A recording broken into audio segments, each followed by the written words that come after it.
Update 2. Your stepbrother needs it more, my father said, transferring $150,000 from my deceased mother to his new son. I smiled and pulled out my briefcase. He had no idea what I was going to do next. She was too classy to badmouth a woman who stole her husband. But she did say one thing. She made me promise to use her money to become the kind of lawyer who protects people like her. The vulnerable, the dying, the ones whose families circle like vultures. So what do you want? Dad asked, deflated. Everything. Every penny stolen plus interest. The full $150,000 life insurance returned to me and Tyler pays back the $30,000 he stole or I file charges. That's $180,000. Margaret shrieked. Plus interest makes it $186,500. I'll take a certified check. We don't have that kind of money, Dad said. I smiled again, that sharp lawyer smile. Sell the boat. Sell Margaret's jewelry. Take out a loan against the house. I don't care how you get it. You have 72 hours or what? Or I don't just file criminal charges.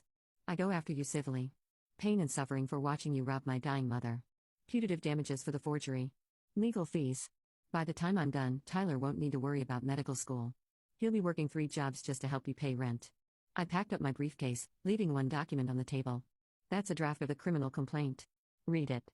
Think about Tyler's future. Think about federal prison. Then get me my money. At the door, I turned back.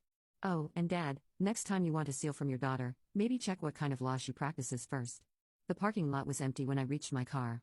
I sat there for a moment, hands shaking slightly. Mom's photo smiled at me from the dashboard. The one from her last good day before the cancer stole her strength but never her spirit. I did it, Mom, I whispered. Just like you taught me. Justice is truth in action. 48 hours later, the check arrived by courier. The full amount, plus a letter from Margaret's lawyer confirming Tyler would withdraw from medical school for personal reasons. I deposited it that afternoon and immediately wrote a check to the hospice that had cared for Mom. The rest would go exactly where she'd wanted, paying off my loans and starting my home practice. 6 months later, the law office of Natalie Chen opened in a small building downtown.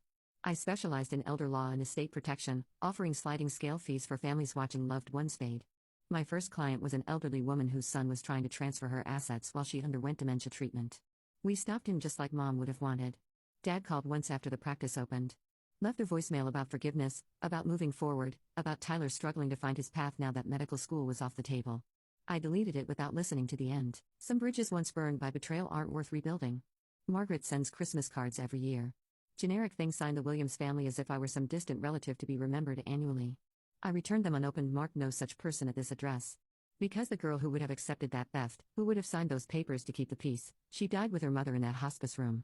What rose from her ashes was something harder, sharper, a guardian of the vulnerable, a voice for the voiceless, a daughter who kept her promise. Last week, I won a case against a family who manipulated their grandfather.